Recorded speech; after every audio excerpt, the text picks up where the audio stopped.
नमो बुद्धाय जय भीम सभी को। आज हम एक ऐसी कहानी पर चर्चा करेंगे कि तथागत बुद्ध को भी लांछन लगाने से पीछे नहीं हटते थे लोग। तथागत बुद्ध बहुत अच्छा ज्ञान देते थे सभी को। तो ये जो मनुवादी लोग थे, इन्होंने सोचा कि क्यों ना इस बुद्ध को ही हम बदनाम कर दें। तो उन्होंने एक चिंचा नाम की कोई गरीब लड़की थी, भिखारन, उसको ही अपना लक्ष्य बनाया और उससे कही कि हम तेरे को मुँह मांगे पैसे देंगे, तो तथागत बुद्ध के वहाँ जाया कर, जैसे जैसे हम कहें तो वैसा ही करती चली जाना। बोली ठीक है, कितने पैसे दोगे? बोले जितना तू कहेगी उतना ही दे देंगे, लेकिन तू उसको बदनाम कर दे, सिर्फ हमारे कहने पे, जैसे हम कहें वैसे ही। तो बोली ठीक है।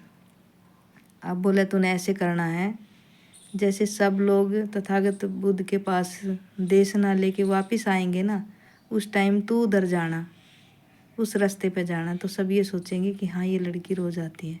और जब सब लोग सुबह देशना के लिए जाएंगे तो तू वहाँ से वापस आना। बोली ठीक है। ऐसे ही चिंचा करने लगी हर रोज़। तो एक दिन ऐसे करते करते बोले अब क्या करना है? बोले अब तूने ये करना है कि तू अपने पेट पर एक कचौड़ा टाइप का वो बांध ले, उसको काठी भी बोलते हैं। और उसने काठी बांध ली पेट पे, गोल थी, जो जैसे कचौड़ा होता है ना ऐसे ही। और बोला जब सब लोग देशना सुन रहे होंगे ना, तथागत बुद्ध उनको देशना दे रहे हों, जब तो उसके बीच में जाके कहना कि ए बुद्ध, मेरे पेट में तेरा बच्चा है। तो ऐसे बुद्ध बदनाम हो जाएगा। बोले ठीक है, ऐसे ही करूँगी। तो भाई उसने ऐसे ही किया। जब वो तथागत बुद्ध देशना दे रहे थे तो उनके बीच में जाके बोली तू क्या लोगों को ज्ञान देगा? तू खुद ऐसा ही है, तेरा बच्चा मेरे पेट में है। तो सब लोग एक बार तो अचंभित हो गए कि भाई तथागत बुद्ध तो बहुत शांत स्वभाव के हैं, सबको बहुत अच्छी शिक्षा देते हैं, लेकिन फिर भी दुनिया दुरंगी है, आप लोगों को पता है।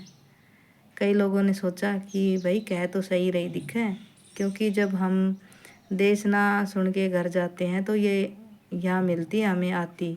अब उन नैयो ना बेरो कि ये धम भूमि नहीं आ रही थी, ये बीच में ही कहीं रुक जाती थी कि झूठ बोल रही थी।